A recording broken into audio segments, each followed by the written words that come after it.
And one experience that's even more agonizing than being singled out by your peers for a horrendous performance is buying a car. Brien McElhatten has been trying to take the stress out of it. Here's part 2 of his report. Brien, what's the deal? When should you buy a car and how can you negotiate to get the best deal? Well, I met an industry insider who's going to let us in on a few little secrets.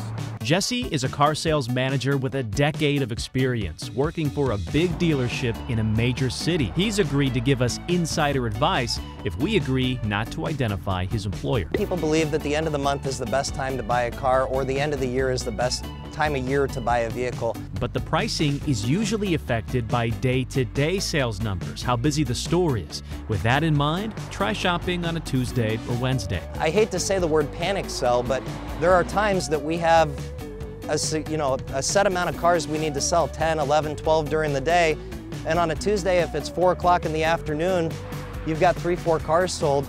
You may do something that you otherwise wouldn't do if you had 20 or 30 cars sold at that same point in time. In other words, the best deal.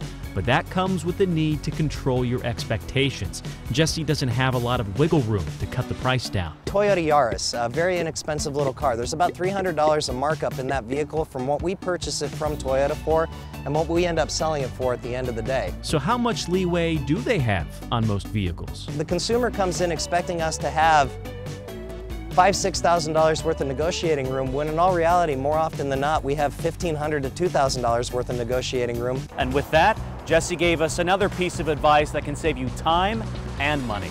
If you come into a dealership, you offer them $500 over what their invoice price is, ask them to produce the invoice on the car, you'd be hard-pressed to find a store that wouldn't take that deal. You heard it.